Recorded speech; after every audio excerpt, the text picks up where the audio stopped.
All right, let's walk through this. Yeah. We got time. Sure. Pop the board back out. Oh, you want to do setup and everything too? Okay. Yeah, we can just do basic setup. Okay. Just glance over this real quick. Yep.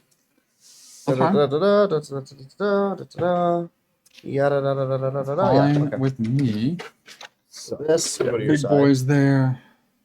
That goes on the top. Player board a player will just take out one of the player setups to do as we go through this whole process with everybody.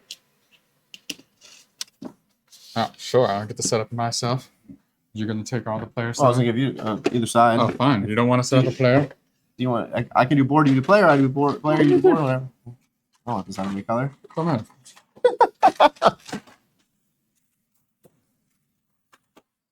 Side. Yeah, we can do two at a time. Boom.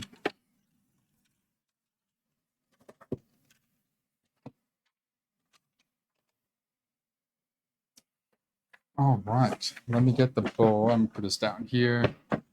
We'll pull stuff out as we need it. So first up. I guess then. So do you want me to go over this and you pull out what we need as I go over it? Sure. All right. The board. All right. Step one. All right. The board. So for this rulebook breakdown, we're going to go through game setup. That's literally the first 2 pages of the rulebook. So we'll just walk through exactly what it says, kind of point out what cards are what and where they go. We'll then pull out and do player setup as well. Once we finish player setup, we're going to walk through the rulebook, game over to you, taking your turns and whatnot. We're not actually going to play through. We're not going to do a how-to right now and actually do our normal. We're just going to walk through the rulebook and talk it over. We'll probably think of things to be like, oh, what happens if this happens? And then the next sentence will tell us that it's what happens. Literally answer it for us, yeah. Next. Hold on 1 second. Steve can't read. No, I can. I'm just going to make this as easy as possible. Oh, you can give me the big one. Oh, that one, yeah. These two, I'm going to move over here. Move this out of that way. If we put stuff on the sides, boom, it's ready to go. Okay, cool. You have everything easy to grab? Mm-hmm. Okay, the event board, which is under all of it. Yep, it's right here. I'm good. I guess I'll take those stacks of things. We don't need this. Take these and the other. We each need, so I have purple, you have white right now? No, you have blue. Sorry. There you go, blue. Boom. We need the event board. The extras I'll just put off to the side here so they don't get like dinged up.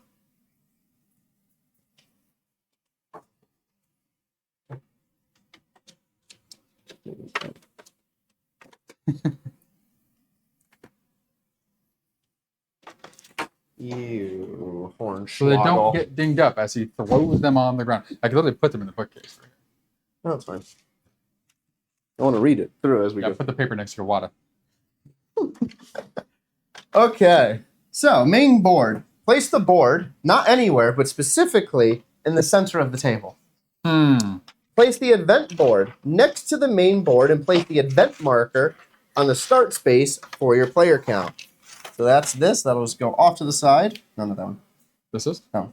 Right here? Yep, Cool. And the event marker is the yellow circular thing. Okay. And it goes based on number player count. So 1 and 2 right there. On the start space for your player count. Choose an event deck for this game. We recommend Galactic Dawn. We don't care what you recommend. We're going to do our own thing. How do you know which one would be Galactic Dawn? Event cards. Oh, I wonder if that's the symbols. So there's 3 different event decks. Must be. So that's what we should split. So it must be Galactic Dawn, then I assume.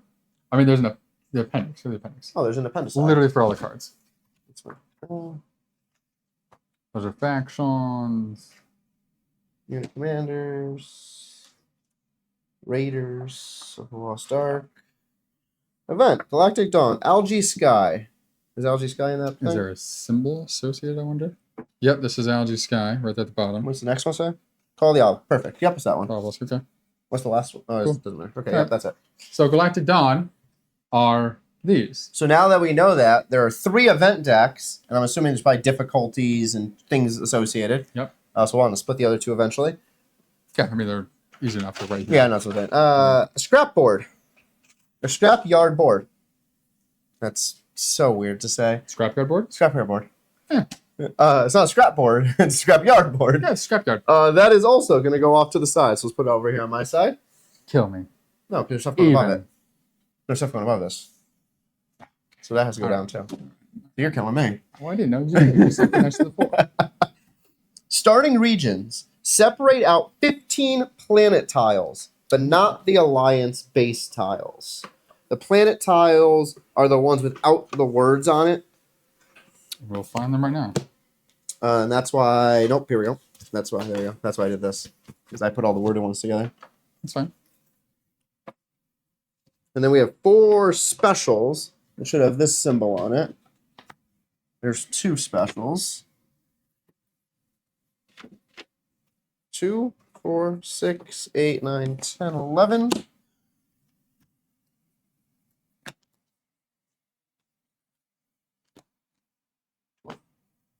So these are the what? 1, 2, 3, 4, 5. No. I was wondering what they were. The purple are the Alliance base. These are all the bases. Cool. So those aren't going out yet. Planet tiles are those, and these are the 4 special regions. Okay. So those. These. So it's pretty much for viewers. It's every one with like a resource in the upper right hand corner. The rest will have words and some other stuff on it. Oh, and it's also okay. The planets are all specific to the types. It looks like as well. Yeah. So it says shuffle them, stack them face down at the bottom of the main board, and draw 4 for a 2-player game. Okay. Shuffling. Oh, this is just like yeah. Dwellings on how it starts. Yep. And so at the bottom of the board, There's the Andromeda's there's a Edge. spot here. It says Andromeda's Edge. That's where we're going to put that main stack. And it says to draw how many? Draw the top 4. Top 4. Okay. Mix those with the 6 bases. Shuffle those. Which are the purple ones? Yes. And it says base in the upper right hand corner. Yeah. Shuffle those. These are your starting tiles. Lay them out face up on the board one at a time, starting with the top left, proceeding right to left. So it would start here. Base. Good shuffle.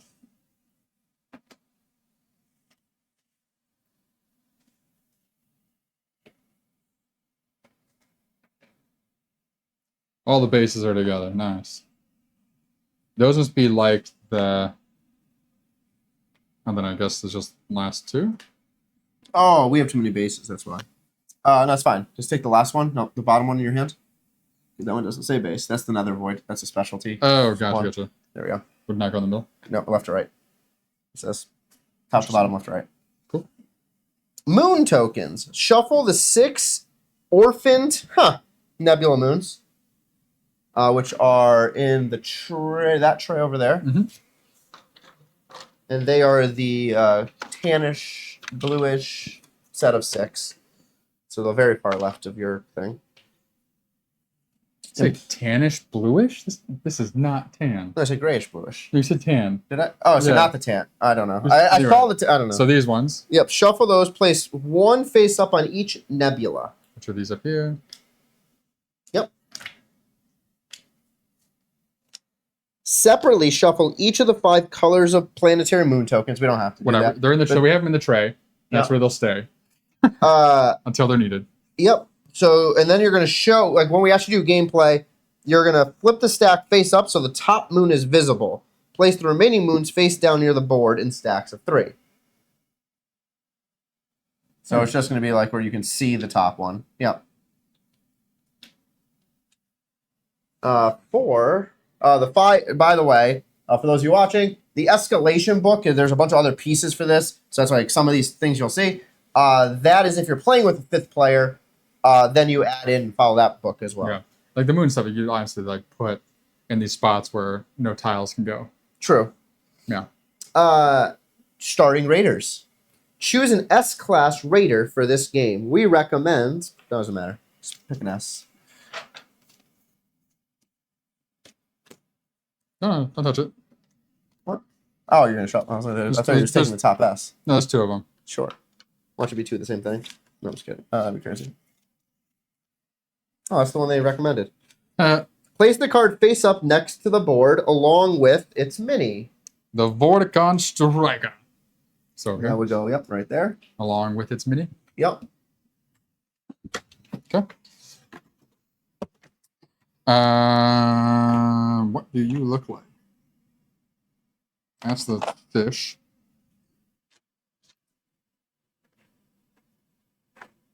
Mm. Those are the pirates. That ain't it. That ain't it. Give me the card. Yeah. Quick. Roll 2 dice. Oh, we need the rated dice. Grab Yep. those. Maybe this is Vorticon mini. Oh, it's a swarm. That's why. Okay. So it's all of these guys. Hmm. Yeah. Okay. Does it say all of them? Oh, with the standees. Yeah, plural.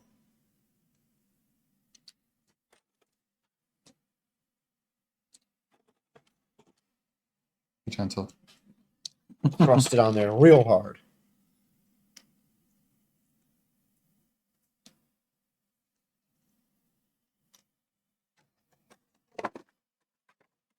Boom and boom. Okay. Raider dice. Raider dice. We'll use the small ones. Raider dice. Yep. Roll 2 of them. 2 5. and 3. Nope, that was 2 and 3. Okay. Place 1 S-Class Raider standee on the nebula, matching each one. They could be the same nebula. Hmm. So it looks like we only Oh, need so two. S-Class S must stand for swarm. Oh, I assume. possibly.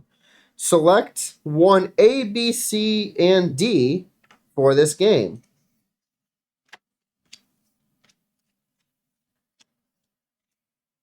One of each. Yes. And you're going to keep those face down. Okay. We're gonna go with whatever this middle one is. Sure. Go with whatever the Nope. bottom one is. A, B, C. Okay, I'm just giving them to you. You can put them in order. No, that's not how the alphabet works. Top. I'm just grabbing the deck. And top one. There you go. Okay, so it shows right next to our striker. We're going to place A, B, C, and a D. And it says here, have this place them face down next to the board. So whenever they become face up, you'll see the minis. It does show pictures of these minis, but we technically don't know what those are. It's fine. We'll wait at till they this come point. up. But these two will sit above its own picture, and then you have the minis above each one when you have them. Nice. Return everything else to the box. These connect to each other. Game length. Decide whether you want to play short, medium, or long, and determine the VP accordingly. So for victory points, a short game you'd have to earn 50, a medium game 60, a large game 70. At the bottom of the board, you can see this 51 over here next to the rule book is pink, and then Yes. 60 and 70 are also pink. Yep, and then that is where there should be another circle that's a starish, pinkish star. Yep, got it. That is where you'd put them on one of these 3 numbers based on Cool. whatever game you have. So 50. Yep, perfect. So 50 is put this down, and that identifies your length.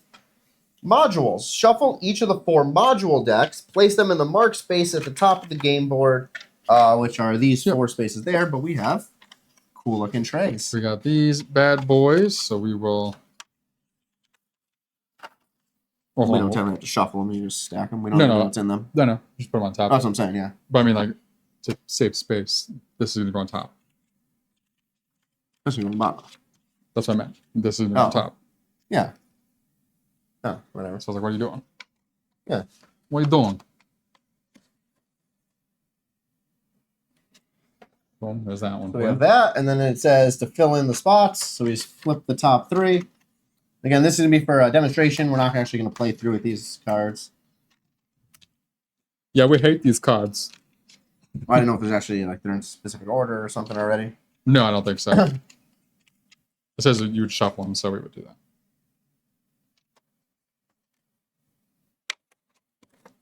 Boom, boom, boom, boom. Okay. Next step, shuffle the discovery tokens and place them down with stacks of 5 in each of the 2 marked spaces on the science track. Assume those are these. The here. green ones, yep. So there's that space at the very top. There is the 2 spaces in between.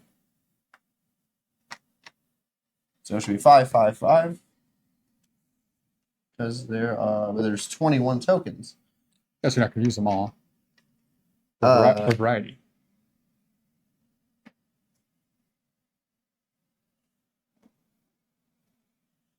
Return the remaining to the box. Yep.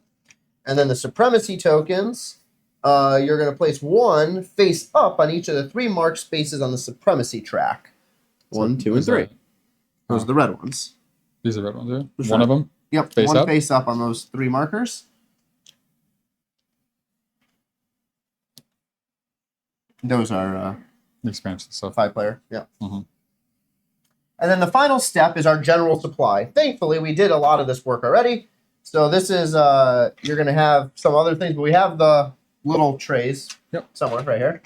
So I'll show mine off. Boom. So we have our little trays with all of our resources. We are going to shuffle the tactics card deck, which are the 80 red cards up there. They're already in the thing, so I'm just going to say that they're ready for right now. Pile the development cards by type with the matching development tiles. Those are the development ones are all the ones with the word types, the obelisk, the factory. Yep. Those ones. Where were these putting? Oh, just available. They said right away. Yep. Okay. Cool. The developments down here. Boom, this is shuffle them all. Pile them by type. Nope, don't shuffle them. Shuffle them. And then you're going to place the matching minis Buy them. with them. Sure, just over here. Yeah. So we have the minis over here. Can't see that. I know. This thing is snug. This is like the snuggest. The cards go in there? Oh, maybe. Hello. Amazing. So, lovely. So you have all your minis and the cards literally slot right in there. That. God, I love this. Space saver. We're going to put that over here to the side. Okay.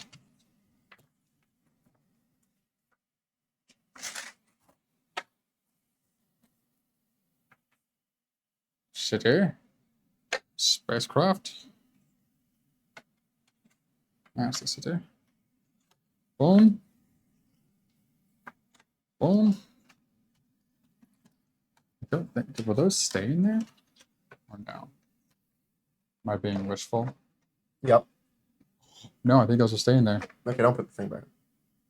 It's going to take 7 years to take it back off. I'm so happy.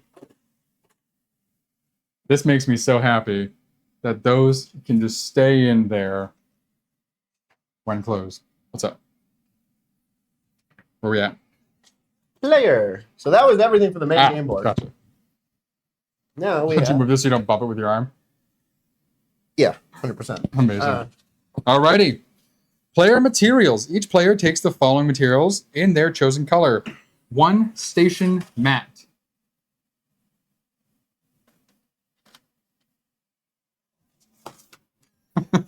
So that exists somewhere. 1 player aid. That is... Yep. I have right here. Oh, you have one. I took one. Boom. Player aid. Not Gatorade. 6 transports. That's these, and they're stacked in 2. 1 fighter, 1 science, and 1 heavy. Yep. Those are the 3 others right here. Boom, boom, boom. 9 leaders. That would be 3, 6, and 9. 6 dice. Brrr. 5 track markers. 1, 2, 3, 4, 5. 1 VP marker. Boop. Does it have a flip side for when you go past the... Yeah. All right. You thought ahead. It's 2 different symbols. All right. Well, We have to decide which one's which eventually. That's true. All right. Or I just loop the board twice. So 2, the station mat. So station mats are double-sided for flexibility. Note the orientation of the 4 colored modules on one side. Players will need room to build out from the side of their station. So best not to point those towards each other. Each player places... Thankfully, we can't do because the board's in the way. That's true, yeah. Each player places their station in front of themselves and places 3 transports in the launch bay. So, a launch bay is where, according to that graphic? Great idea. So the launch bay is going to be the top section where you see the images. So, right here. Oh, transports. So 3 transports. Yep. Boom, boom, and a boom. Yep. And your tray actually will go on there, I believe. No. Because these are all resources that don't go in the tray. Oh, never mind. Tray's off to the side. Yeah. Maybe tray goes down here. Faction card. I don't Who know. knows? Would have been nice if the tray went on the board. He'll probably tell you if you keep it in your nose. Yeah, I guess so. So those are the launch bay. You have 3 transports, right? Boom. Boom, boom, boom. They are place all their ships in the personal supply beside their mat. They're available to build later. Yeah, well, I would have loved for them to have been. Come on. 3. So shuffle the faction cards and deal 3 to each player. There's 1 for you. There's 2 for you. And whatever this 3rd one is. Okay. We have a Nublion Cloud People, Zodian Warmonger, and Arcanian Shipwreck.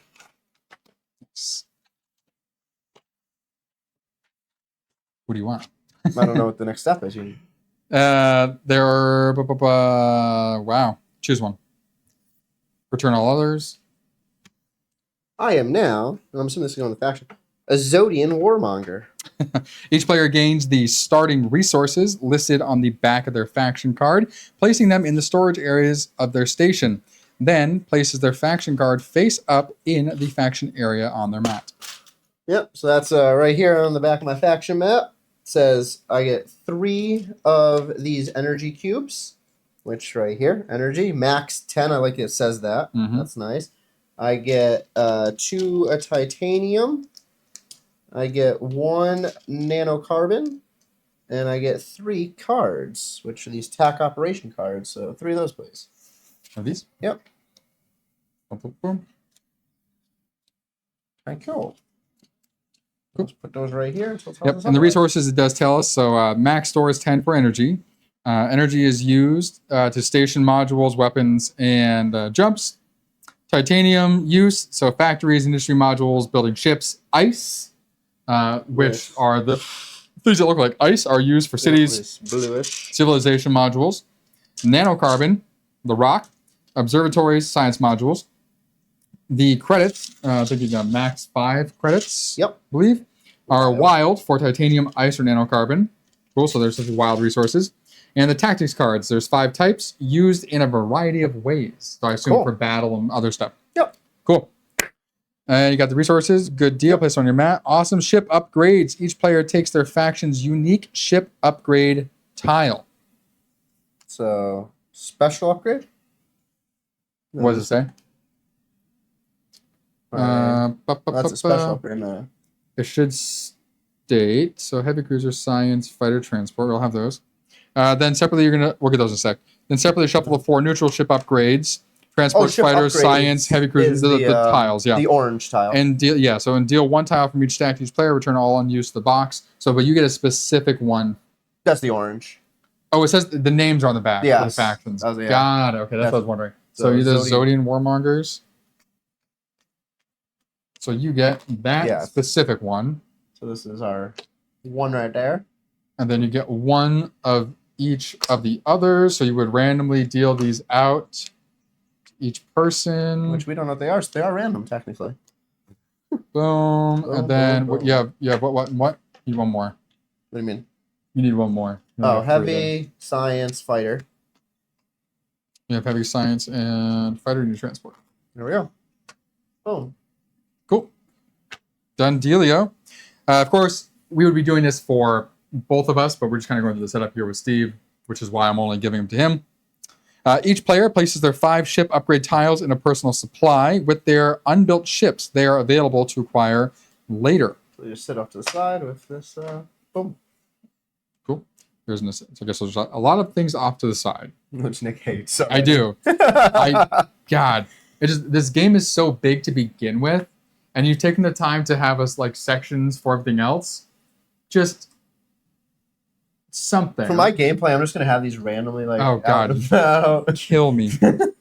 Take up half the table with all my access. All right, so now we have the progress track. Each player places one track marker, the bottom space, excuse me, of each of the 5 progress tracks. So these are the progress tracks. Yep. And So we're just going to put markers on the very bottom. So these markers right here, there are 5 of them. Don't use the specialty big one. It's just the generics. And boom, we'll come to the game board here in a moment once we finish player setup and show you where they are. Yep. Then each player advances 1 space on each of the progress tracks marked in the top left of their faction card. So your faction starts off good at something already. So on his faction card right here, these 2, red and brown, he's going to advance, red and brown. There's pictures as well in case you're colorblind, like Steve. But again, yellow and brown are not similar at all. Purple. Yellow and brown. If they picked purple, you would have pushed up blue, Steve. The color relates to what it is. My God. So, pictures. Amazing. Leaders. Each player places 1 leader on each alliance base on the board. So your leaders are your little people. Yep. On where on the board? On each alliance base. So all The 6 bases. of them? Yep, 1 leader on each base.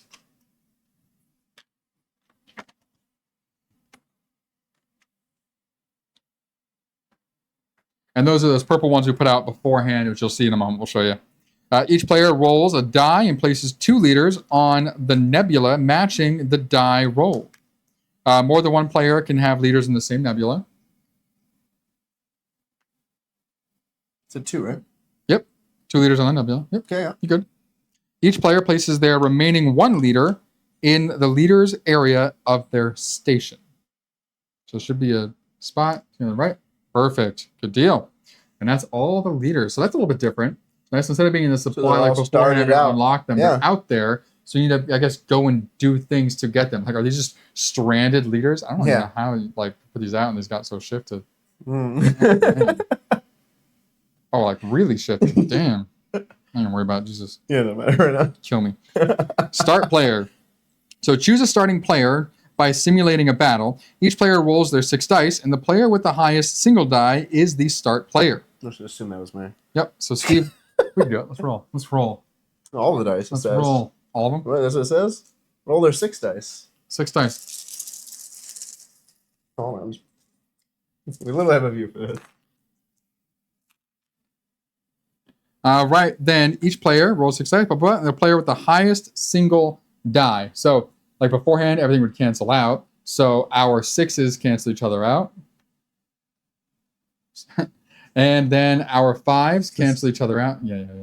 4s cancel each other out. This is amazing. 3s cancel each other out. Oh my God. With 2s. So you would probably re-roll that happened. And it says here, actually, if there's a tie, the tie players compare their next highest die, and so on until there's a winner. We tied them all. And if you tie, just roll again. Hilarious.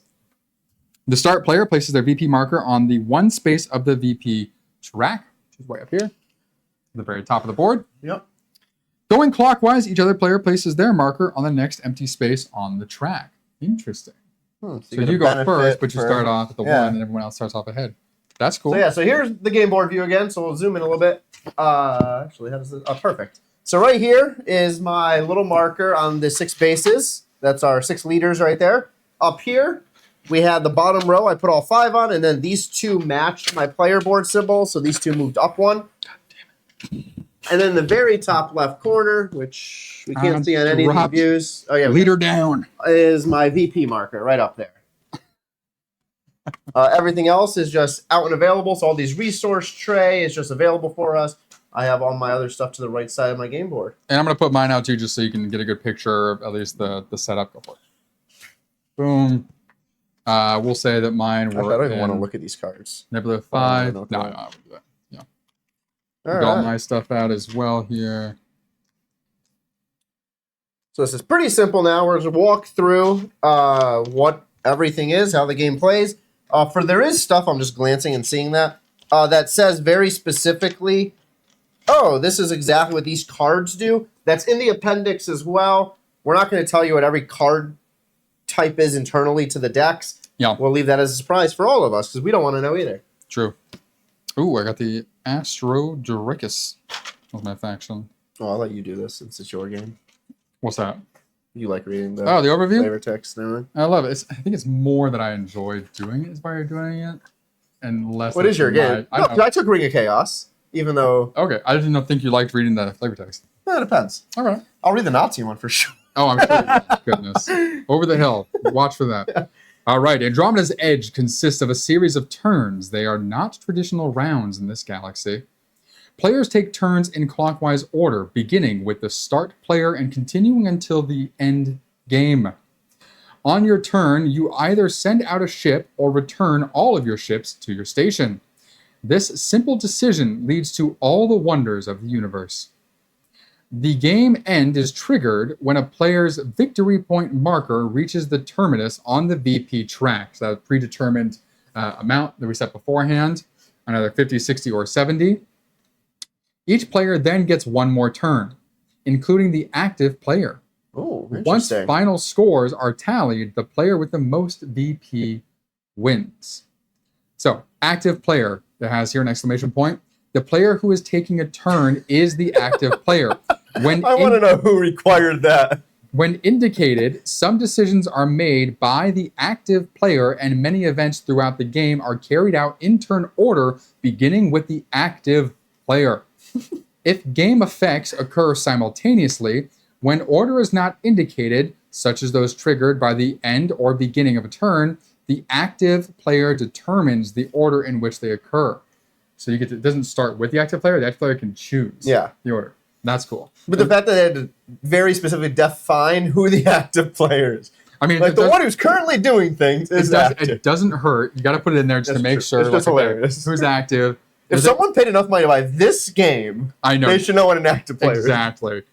Which is interesting though. So for that end game trigger, so the active player is probably most likely to be the one who triggers that. I assume the active player could trigger a battle, and the winner of that battle would get points, and the person who's not active would then get to that terminus, and thus everyone gets another turn. But the main point is during a player's turn, so if it was my turn and we're playing with 4 other people, if somebody during my turn, including myself, hit that point value, it goes all the way around. It goes all the way around to those other people, and then I get one more turn at the very end. Very cool. Which means if it triggers on your turn, but not from your action, you still get to complete that turn and then get a whole nother turn. You could still win, ultimately. Yeah. I assume with this, like all of his other game Dwellings, there's probably a big points out at the end. Oh, probably. Yeah. All right. Regions of the Edge. The board map is made up of regions of different types. During the game, you will launch ships to different regions to gain resources and take actions. There are 3 main types of regions, described below. Optionally, special regions may be added as well. All right, so the different types of regions are as follows. So there are planets, which are the colored ones. So all the ones with the resource. Colored, I guess. All the ones with the resource in the upper right-hand corner. The one that looks like the edge of planets. They all have like the planet horizon. Sure. Yep. Anyway, the edge is filled with an abundance of planets. Planets have moon tokens you can claim to gain resources, and you can build developments. On planets, to advance on the progress track and earn special rewards, new planets to explore will be revealed as key events triggered. Oh, you did this wrong. What? I didn't put the moon tokens out yet. Yeah, those are supposed to be put out on... You said... Yeah, like these go out. No, I know it's supposed to be, yes. Yeah. So how many was it? 3? No, that was... Yeah, these go on these. Stacks of 3, yes, on these. Yeah, the top face up. No, the prep work was before this happened. Of those, when it told us to make stacks of 3. Yeah, it was before when we were saying set up the board, like this is what you're supposed to do. You read it like they're supposed to be stacks off the board. This is how they're supposed to be. Which makes sense, like dwellings. Yeah. Yeah, I agree. Yeah. So I was like, what are you doing? What are you doing, Steve? That's 4. There we go. Sorry about that, guys. There we go. So exactly like dwellings, setup-wise, you have your tokens that go face up, so you can see the top one. Those are the moons for each of those planets. Yeah. There we go. Yeah, that weirded me out. I was like, why would they not have a spot for them if that's the case? All right. Alliance bases. All the purples? A frontier alliance arrived before the latest wave of explorers and scattered their outposts across the edge. Players can visit alliance bases to trade resources, salvage precursor technology, build ships, and take other important actions. Cool. And the nebulae, which are the nebulas at the top. The edge is bordered by mysterious, unexplored nebula, where raiders lurk. Raiders are lurking. Ships may only enter a nebula region if they have voyage. However, those brave enough to do so can earn powerful rewards. I assume a voyage is one of those upgrades. Maybe. Oh, look at the tokens. The upgrade tokens. These two. What? Yeah, one of those voyage? No. Flip No, it over. no, they're like types. One of them could be somewhere Oh, a voyage. I don't know. Because voyage must be something that you can get Yeah, we'll find out. in some way easy enough. Cool. All right, so then just going over the tiles one more time here. So for the planets, there's a resource cost on the left side to develop. So to develop here, so that specific building, you would have to pay, looks like that resource cost. Development that can be built there, so only that development can be built there. The moons, so those are the moon tokens players can claim. And the leader cost to develop here. So that's the number here. So that's the leader cost to develop there. So we'll figure out what that means in a minute. Probably need 3 leaders on the base. I assume so. For the planet. No planets on that. For the base, you have leaders. Players can recruit. So those would be down the side. Oh, so they want these down the side, I guess.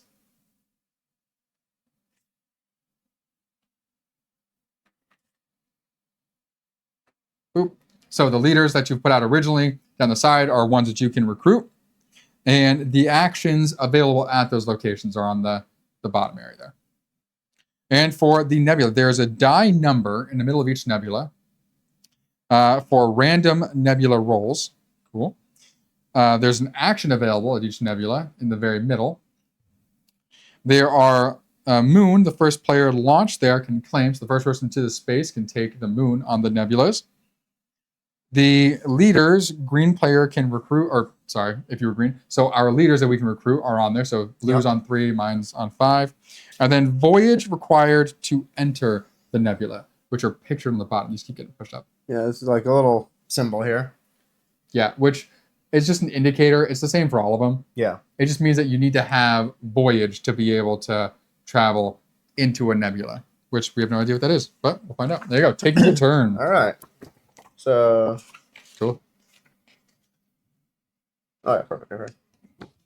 So, taking your turn. On your turn, you must either, actually, let's give you this view. Here we go. Either launch a ship from your game board or bring back all ships in the return to station action. So, similar again to dwellings, you bring everyone out and eventually you have to bring them all back. Yep. You can use any number of free actions during your turn, launch and return to station turns, as well as free actions, as well as what? Oh, actions will be described later. That's pretty much what it says. At the end of your turn, discard any resources in excess to the limits listed on the game board. So launching. So one of the possible things to do is launching. During a launch turn, send a ship from your station to a region, then activate that region to take a specific action. The region to which a ship launches is the active region for this turn, even if the ship you launch moves to a different region. So if you bring it into one, which allows you to move it somewhere else, where you started is active. So launching a ship. Choose a ship in the launch bay. So it has to be a ship in your launch bay, not in your player thing off the reserve off the board. Mm-hmm. Place in a region of your choice on the board. The rules for selecting a region differ depending on whether you're making your first launch or a subsequent launch. Much Same like as dwellings as well. So your first launch, if you have no ships, it is considered a first launch. And what the hell? Okay. You may launch to any unoccupied region. It is unoccupied if it contains no raiders and no ships to another player, or yourself, obviously. Mm-hmm. In addition, all additional launch requirements must be met. Additional launch requirements are, you may only launch to an alliance base if you're able to activate it.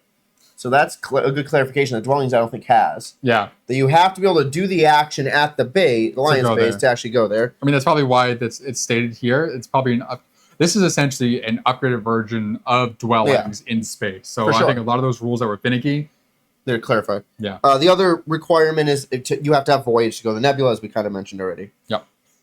After your first launch, if you have one or more ships on the board when you launch, it's considered a subsequent launch. You may launch to a region within range 1 using your launching ship's range value. You may not launch to a region where you already have one or more ships, but you may go to a location with opposing ships, but that results in battle. Again, exactly the same as Dwellings. the other one. Yep. Alliance-based actions. So we have our 6 alliance bases all listed out on the board here. Nice. Each of them have an action. All right.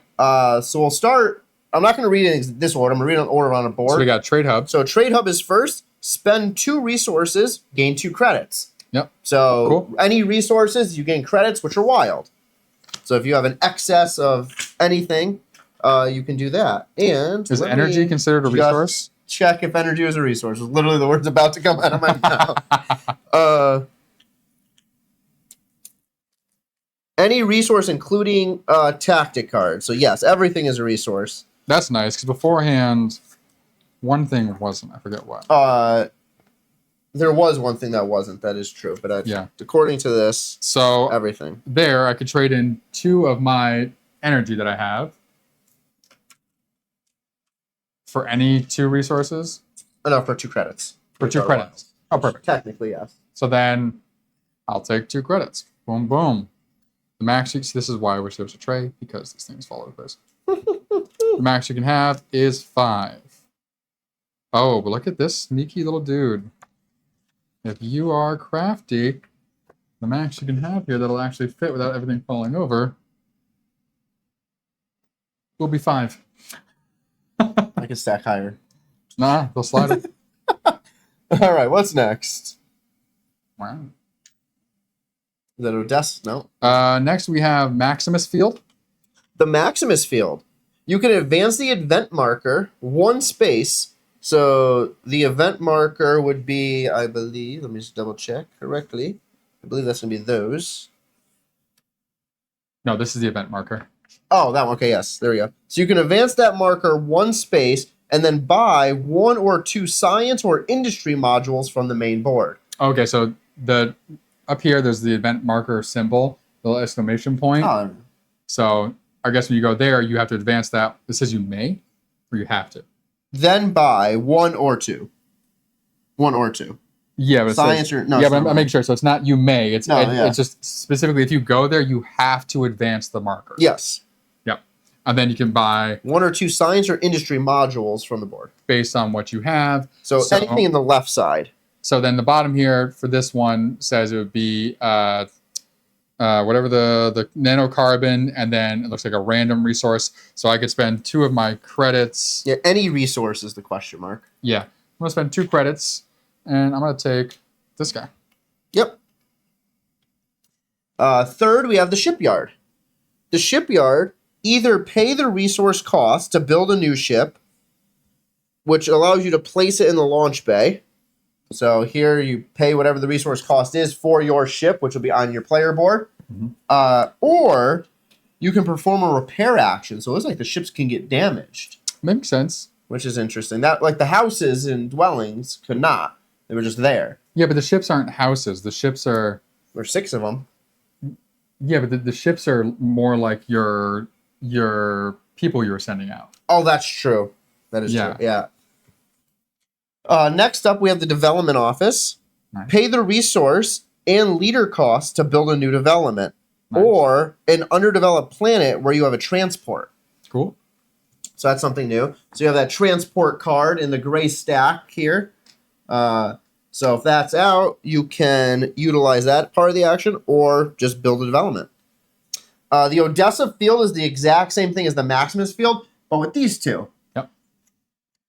And then finally, you have the Monolith of Ancients. Spend 2 resources, draw 3 tactical cards. Cool. Or tactics cards. Yep. So that is all in the launch phase. So just launching, boom, landing, and at least for the bases, doing those actions. The next part is activating a region. So to activate a region, you for a planet specifically, so these here with the stacks of moons, you claim the top moon token. If the active planet has no moons, gather the resource that's listed. So right here, for example, has ice underneath, you would just gain an ice. For a nebula across the top, again, you have to have Voyage to be able to do this. Claim the moon token if it's there and place it on your station. Then secretly take a look at the top 2 cards of the event deck. Choose one, choose one to put on top, choose one to put on the bottom. So the event deck is right here? Right there, yep. So you can like have a sense of the future. And we already went over the bases. Claiming moons. One of the primary ways to gain resources is to claim moons. Whenever you claim a moon, place it in the claim moons area of your station map. So if I zoom back into my, I'll zoom into your board. There, nope, I'm using my board. So right here, there's 4 moon spots. Boom, those would go there. You can have no more than the 4 available. You can use a free action called Abandon the Moon. On your turn to discard a moon and gain the benefit on the moon token. Again, very similar to dwellings. Or you can slot a moon token elsewhere on your station if there is an available slot to put it. So it looks like on your boards you have this, but on come on real quick. Yeah, hold on, let's do this. And there we go. So on the board here, when you have a shipwright card over here, it gives you a new moon area to slot in. Nice. Yeah. If you gain a moon on another player's turn, you may discard a moon in your claimed moon area to make room, but you do not gain the benefit. So, again, very simple. If you play Dwellings of Elder Vale, which I recommend playing first, probably, because then you can kind of just see the changes in some of the rules. Maybe. We don't know. We'll find out when we play this. Or if you play this one first, get Dwellings as well. Because they're both great. Dwellings is it's the same in regard to mechanical aspects and stuff so far, but the theme is fantasy, and the fighting ability to probably different when we get to it and everything like that. Yeah. So again, step 1, travel, which is called launching. Step 2, do whatever you can do based on where you are. Step 3 is called Raider Strike. Nice. If you activate a region, check for Raider Strike. A raider is already in an active region. So if there's already a raider in the active region, the Raider Strike does not occur, and no further raiders enter. And a region is the tile that you're on. Correct. If there's a C-class raider already in the active region, which are the 2 right now on the top of our board. Those are S classes, not C classes. S-class is what it says right here, too. Okay. I said the wrong letter. Oh, my goodness. So there's 2 S-class. If there's an S-class raider already in the active region, check to see if there are other S-class raiders within range. So that situation is talking about here is if this one was in this region with me already, we're looking to see if there's one in range. Within range because they swarm. I know. Yeah. I figured you were going to read it. Oh, yeah. Because they swarm. Yeah. So if they're within any spot directly next to it, boom, they swarm. If there are no raiders in the active region, check to see if there are raiders within range. If there are, the active player must choose one within range to perform a Raider Strike. So right there, actually, you choose one of the 2. Would it move in with us, does it say, or does it just stay where it's at? The active player must choose one and move into the to perform a Raider that moves into the active region. Okay, I just want to make sure. Yep. Yeah. If an S-class Raider is chosen, all within range would move in. Oh my god. So watch out for those swarms. All raiders have Voyage, so they can automatically go into a nebula if you're in a nebula as well. Yeah. And then the final step, actually, let me read this and then I'll go to the final step because it says raiders. So raiders, over the course of the game, menacing raiders will emerge from the nebula to threaten your operations and prey on your starships. Each class of raider... No, that was moving around. Oh. You're good. Each class of raider has a raider card that determines its values and abilities, which you can see off to the side right here. Only one class of raider can occupy a region at a time. A raider can never be placed or moved into a region where there's another raider, which again, as normal. Unless it's an S class. With other S classes, yes. The same S class. Yeah. Placing new raiders. Raiders of different classes are placed on the board when event cards are resolved. Each raider card indicates which regions it's placed in. When a raider card says it starts in a random nebula, roll a nebula die, or not roll a die, which we'll just use. Yeah, so the 1, 2, 3, 4, 5, die 6 set up there. Yep. When a new raider will be placed in a region occupied by another raider, instead place in a random nebula that is not occupied by a raider. S-Class raiders are the exception. They can go with other S-Class raiders. If the raider of an indicated class is already on the board, instead place 2 S-Class raiders in the region indicated on the card. So it just said S-Class raiders are the exception. So it says that S-Class raiders can go with other S-Class raiders. Well, there's So only that one also- S-Class raider card. No, there's not. There's another one. No, out on this game board. I know. Oh, because there would only ever be one. Yeah. Yeah, we're good. Got it. So if there, let's say A is the reason we're supposed to put out. A was already on the board. We would put 2 more S-Class raiders out on the board. If there are fewer than 2 left, place as many as you can up to the supply. So there's 4 available. If 3 were already on the board, he's played that one left, the one leftover one. A raider that has been returned to its card might return to the board later, so keep them available. And then the final thing here it says is battle, which is step 4. After the raiders have had a chance to strike, if 2 or more opposing players and or raiders have ships in the active region, a battle must be resolved. Battles can only occur in the active region. Battles will be discussed later. What I'll call out is, let me zoom in here and pull this card down, is it gives you kind of the explanation of this card here. So in the top left corner is the range. So some of these might have a larger range than what we have. In the top right corner is its weapon, so how many dice it will roll when attacking. Targeting, if there is an indicator right here under that range, it could be targeting separately. And if it had shields, it would be right under the dice count. The starting region would be listed here in the top of the box. Whatever class letter it is. Special effects, so in this case it's Swarm. The battle reward when you defeat it. Cool. So again, pretty straightforward. Yeah. Where are we at? That was all of it. Oh, that's all there. The next section. So Alrighty. There we go. Return to station. Do we want to go over to say what the battle is? No, Or it says page too 21. It'll tell you how to Oh, battle. okay, cool. It just says battle's the last step. So return to station. During a return to station turn, you return all your ships one by one from the board to your scrap yard. Sorry, from the board and the scrap yard. So any that were, I'm gonna go up top. Boom. So any that ended up in the scrap yard for whatever reason are also being returned. So similar to dwellings, It's just there like was the death area. yeah. Yep. Boom. Is that dwellings that has the death area? Mm-hmm.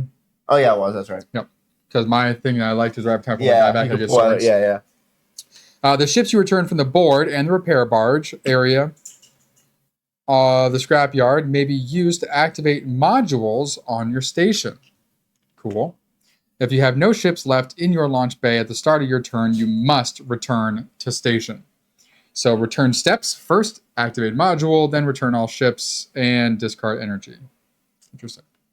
So activate modules. During the step, you may activate any number of modules on your station in any order to gain their printed benefit. To activate a module, either take 1 ship from anywhere on the board or the repair barge area of the scrapyard and place it on the module, or take 1 energy from your storage area and place it on the module. So these are modules. Yeah, so over the side. Perfect. So you would place a ship on there, or you would place an energy on there. Seems like. same as dwellings, yeah. Okay. You can gain those extra benefits. In addition, you must follow these rules. You may not activate a module that already has a ship or energy on it. Yep. Okay. You may only activate a module using energy if you have already activated a module in the same row using a ship. Good to know. So you have to use a ship first in a row, and then you can use a module. So the core modules. There's the primary reactor, which is the green. Gain 2 energy and activate any number of your other modules. The shipwright. So either pay the resource cost to build 1 new ship in your launch bay, or perform a repair action.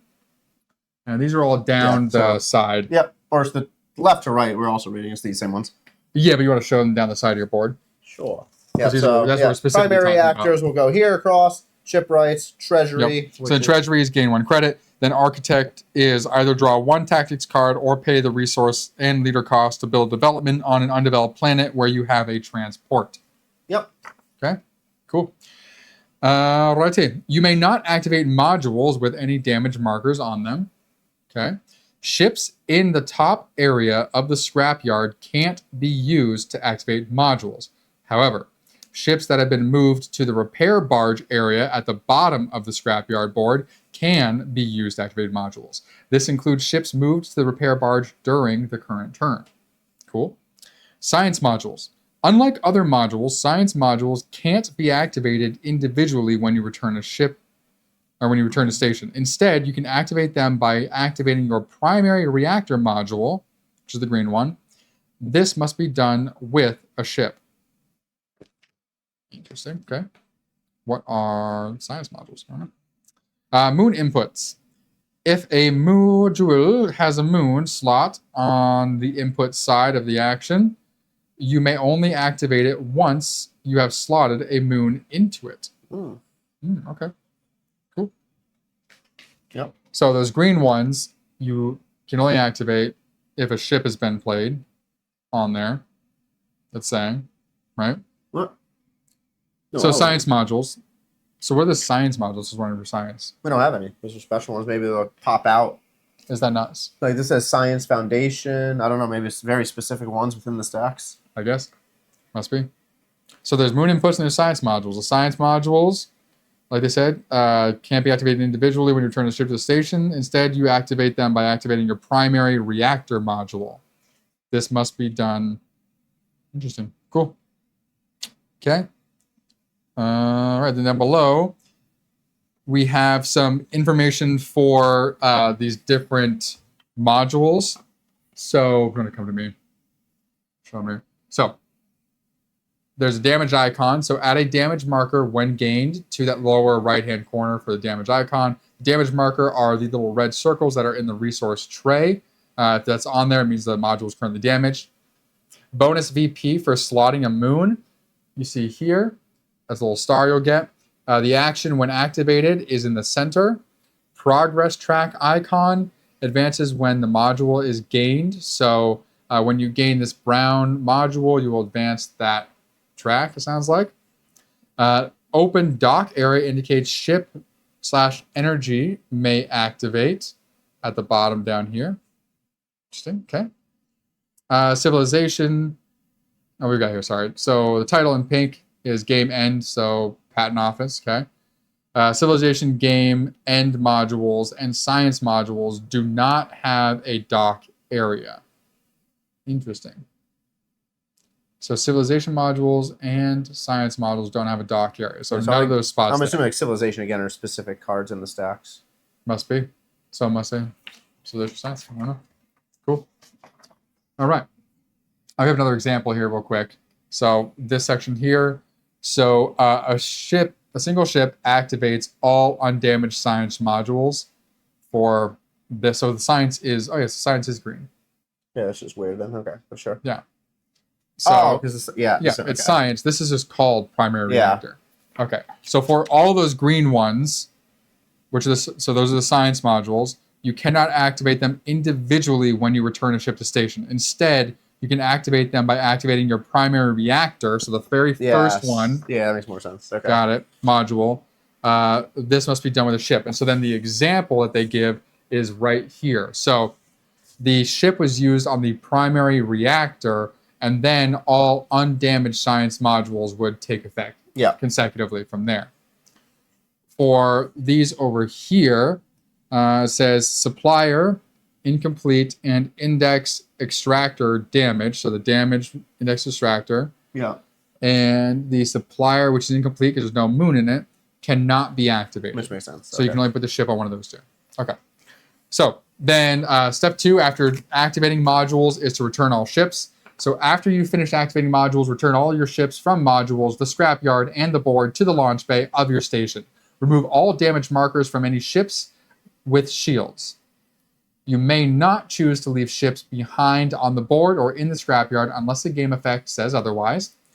Step 3, discard energy. After ships are returned to the launch bay, return all energy you spent to activate the module to the ship's supply. If you have played any tactics cards with sustained abilities, these are also discarded at this time. Then we go down into the free actions that you can take, and then I'll let you continue to the side after that.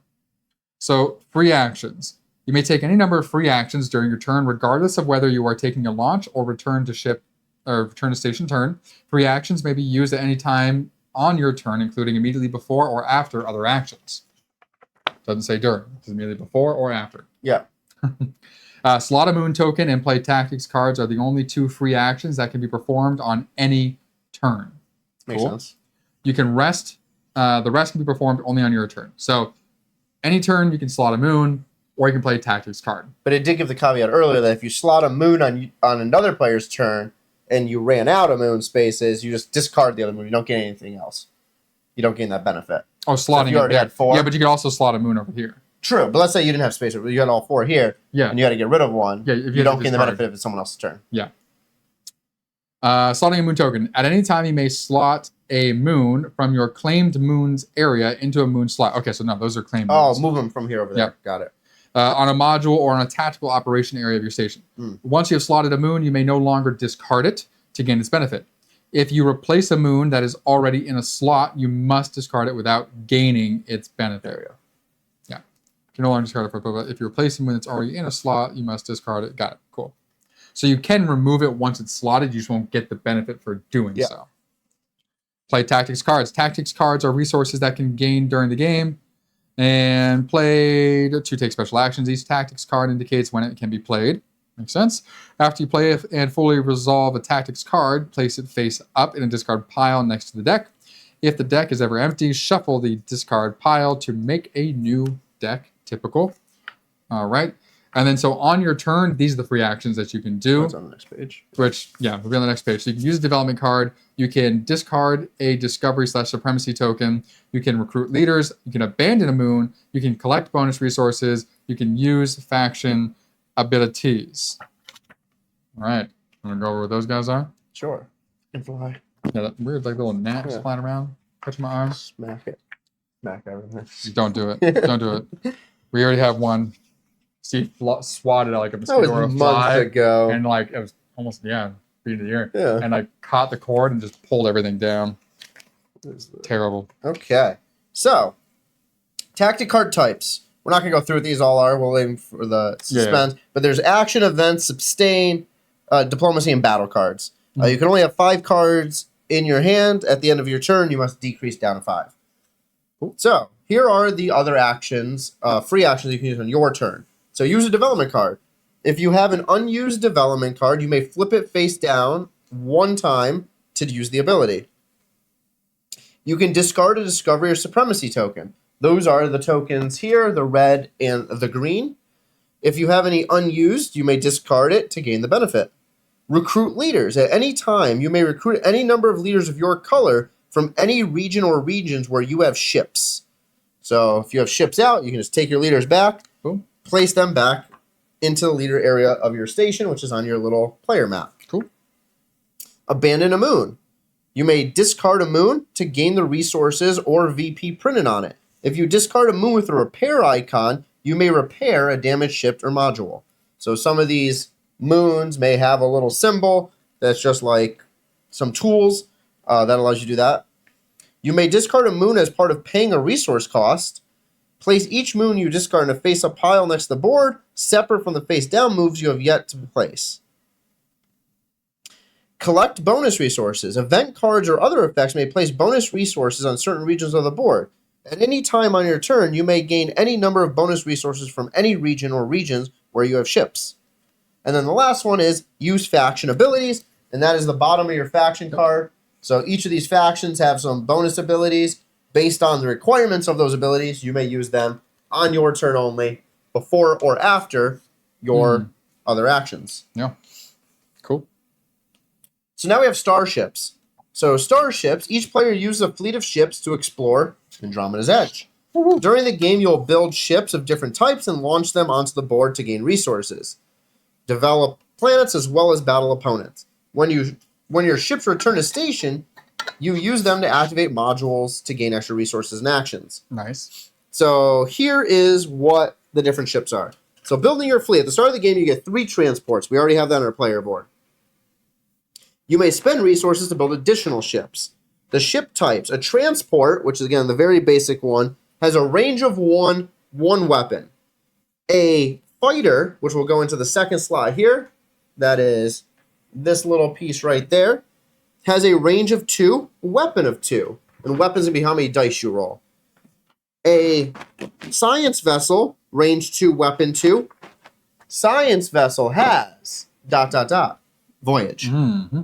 So if you have a science vessel, earlier the little bar. yes, that is how you get up there. This one has attack, which attack I'll go over in a second. And then the final one is your heavy cruiser, only a range of 1, but weapons 3. Nice. So again, that's how you add more dice to your dice pool, Boom, boom, which boom. can be used during battle, as well as the raider strikes. And now the ship abilities. So, targeting. If a ship has an ability called targeting, you can increase the minimum roll in a battle, affecting all ship dice. So that's cool. You just add 1 to your die. Yeah.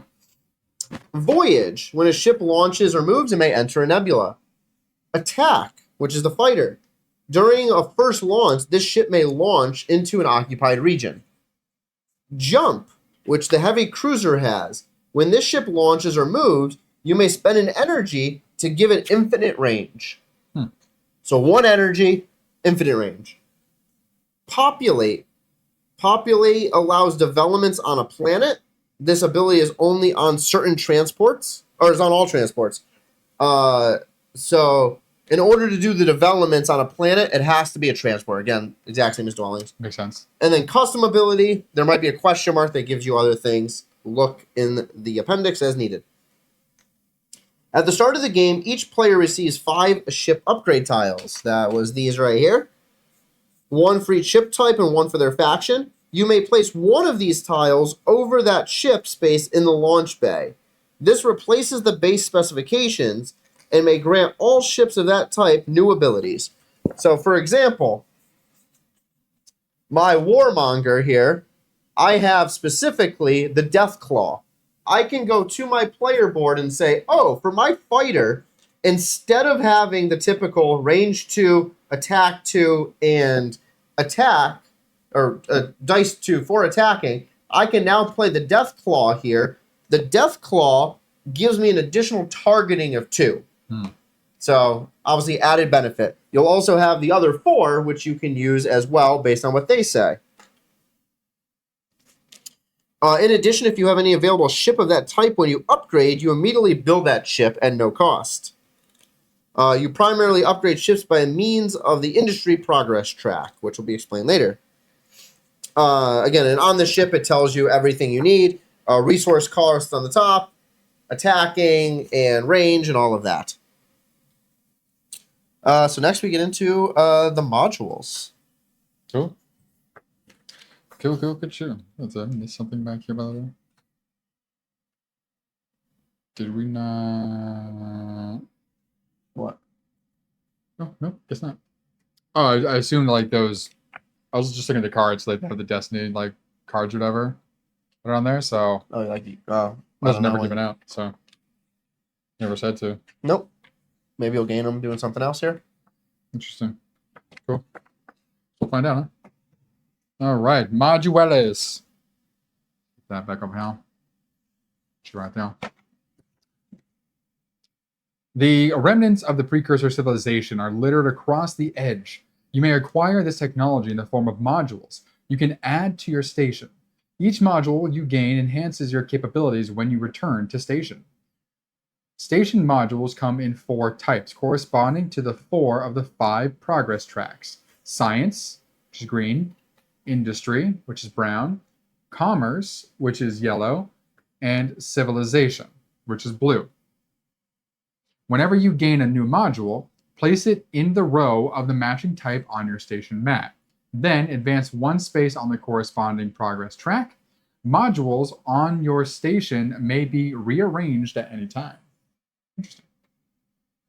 Buying or acquiring modules. Whenever you gain 1 or more modules, take the following steps. Number 1. Good place to start. Choose modules from the indicated column or columns if there is a dash above the module. Okay, from the indicated column or columns, if there's like a line above the module, then the gain is not free. Interesting. Choose modules from the indicated column or columns. Okay. If there's a line above the module, the gain is not free. Pay the resource cost depicted on the board for any module you gain in this way. Interesting. So gain an industry module. Gain an industry module by paying the cost. Gain. Oh, so it must be. I wonder if there's like a one-way requirement if it's a card where it says to gain it. And so when saying to gain it, if the image just shows the module picture, you just gain an industry model. Yeah. If it has a line above it, then that means you gain an industry model or you gain a module and you have to pay the board cost above it. Okay. So literally it's just like a picture of the module square and like a line above it means you have to pay for it. Add each module to the appropriate row of your station. If any module has one or more damage icons in the bottom right corner, place one damage marker on it per icon. Okay, so some of these will start off damaged. Yeah. Interesting.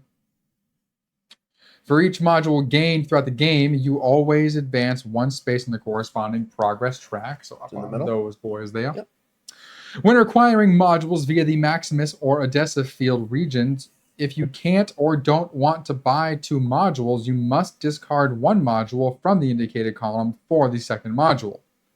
Interesting. Same thing. Yeah. You must buy one module before you discard any. The discarded module is placed on the bottom of its deck. So you must buy one, and the other one you have to discard. Yeah. And on the Maximus field is a good example. It has the line above the square, which means you have to pay for it. Yeah. Cool. At the end of the action, or at the end of any action or free action where modules are gained, refresh the module columns by sliding the module down to fill any empty spaces and reveal new ones from the decks. This refresh is done per unique module gain action. So you buy one, you slide them down, then you can buy the second one. Except unless it's this where you're buying two. If it's that one, because that's one action, you have to buy both of them before sliding down. Makes sense. Example, player uses Maximus field to buy two modules and then plays the tactics cards as a free action to gain another. The module will be refreshed after the two buys and then again after the free action. Yeah. Cool. Slotting moons into modules. Some modules have moon slot token or token slots. Wow. Moon slot token slots. I don't know why it's going out backwards. Some modules have moon token slots where you can slot moons you have claimed. Moon input. Sorry, the AC just turned off and we just got really loud. You did, not we? I did. That was all you're quiet. I didn't speak. Yeah. So for moon input, if a moon slot is on the cost side, so left of the arrows, okay. The moon slot is on the cost side of an action, then the slotted moon's resources become the cost to activate the module. A module with an empty input slot can't be activated until a moon is slotted there. A moon with a repair icon can't be slotted as an input. Interesting. All right. So some of these modules will have a moon input slot, and it'll have an arrow pointing to resources you would gain. You have to pay the resource on the moon to acquire the module's resources. Moon output. If a moon slot is not on the cost side of an action, then you gain the slotted moon's resources whenever you activate the module. Okay? And then it gives examples. And if there's an important thing, it says if a moon slot has VP printed on it, you score those VP once when you slot the moon into it, not every time. Moon half slots. So these are the slots that are like on these brown ones, so in between the two modules. All industry modules have half moon slots on each side, forming a complete slot where two are placed next to each other. You may only slot a moon into a completed slot. Once you have, you gain the slotted moon's benefit when you activate the module on both sides of it. The order you activate them does not matter. So, example, when a player has activated both modules, they gain the one in the middle. So it's not when you activate either, you have to activate both of them to gain that moon benefit.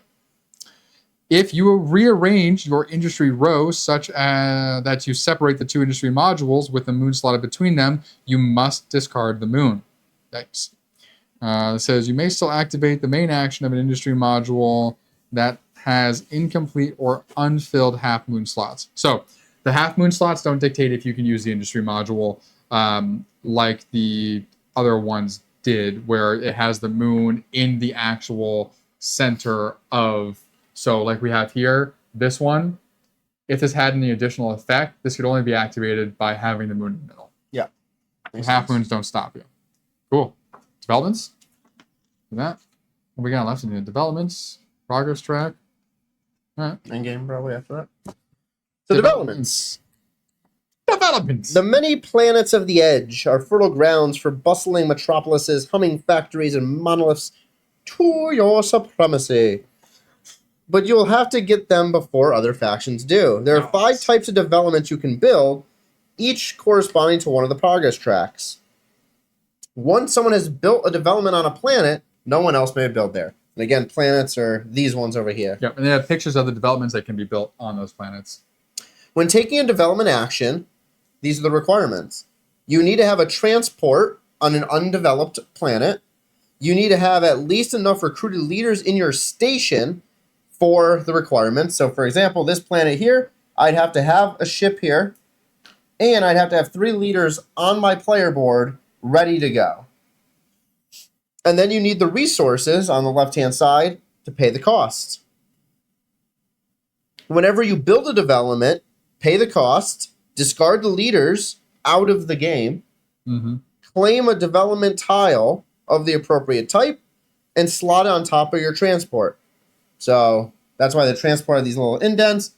You would grab one of those development pieces and be like, pop it right on top. That's a bad example because you're at the city spot. So this, I was wondering where they had those little things other than just sitting on by themselves. Yeah. Cool. And then that goes down. You can see from the sides, kind of, that's blue. I think you would also, that's probably where the 3 go on top of it. Oh, the 3 leaders. Yeah, because this only takes 1, so. Yeah. So that's why they're removed from the game. That's fine. I like that there's a spot to put these instead of just like removing them from the game off to the side. It's like, all right. Also, claim the development card and gain the benefits listed below in the development card benefits, which I'll go over that card in a moment. That's cool. But I'll take your card. That's fine. Which one? City card. Oh. We'll go over what's on this card here in a second. Assigning leaders to developments. Building a development also requires skilled leaders to oversee its operations. Each development type requires a certain number of leaders, which is the same on all planets that support that development. Leaders you assign to build the development permanently become part of the development and cannot be returned to your station or recruited later. Although the leader piece are removed from your station, each development tile displays the number of leaders that are assigned to it, which is important for scoring. And it shows you an example here. Then populating developments. When you build a development, you must use a transport to populate it. This transport permanently becomes part of the development, so that's why it's attached. You must always have at least 1 ship, which means you cannot use your last ship to create a development, leaving you with no ships. So you always have to have 1 ship that'll be able to return and continue to launch. Actually, it looks like in the non-deluxe version, it's like punch outs, and that's why there's like a slot in the middle of those. You just slot it on. All right, so now this card here. So this here is the development card. So there are a few pieces of information. Number 1, we're going to have the right side of the card to show you. On the front side of the card, letter A is this top corner. You would go up that track. So this is a city. It's a civilization color. You would go up 1 on the civilization track. B is the top right corner. You're going to base VP on the number of leaders used to develop. So in this case, I had to spend 3 leaders. I would gain 3 VP. C is the one-time ability here at the bottom. Then you're going to flip after using it. So here it says one-time ability. I can gain, it looks like, 1 of any of those 4 types of cards from the above area. Then, once you're done, you flip it. This now is bonus battle dice. So in the top right-hand corner, whenever I battle, I can gain that additional die.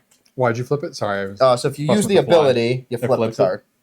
And then the VP you gain the moment you flip it, or whenever you get to those levels? No, this VP you gain the moment you get it.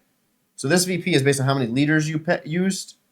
So it'll be one. So this is always going to be 3. And then this is end of game based on the requirements. So then it should always be 3. No, because it's not necessarily always 3. It could. No, those are Well, I always guess 3. those are 3. Yeah, I guess it'd be 3. I don't know. Reread what it says there. Score VP based on the number of leaders on the developed. Oh, and in adjacent regions. Oh, there it is. There we go. Max time. So yeah, so if I build another one right here, I would gain extra. Yeah, so on the card it says leaders 1 VP max 10. And then it also says plus dice, which will obviously, like you said, is the yeah.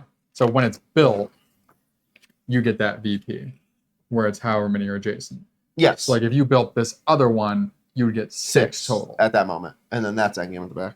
Yeah. So development abilities. So each development card you gains you different abilities. Again, it says it. So I'll go through it. So the city one we just had, you get to choose any one available module and add it at no cost. So it doesn't have that line over it. You automatically gain it.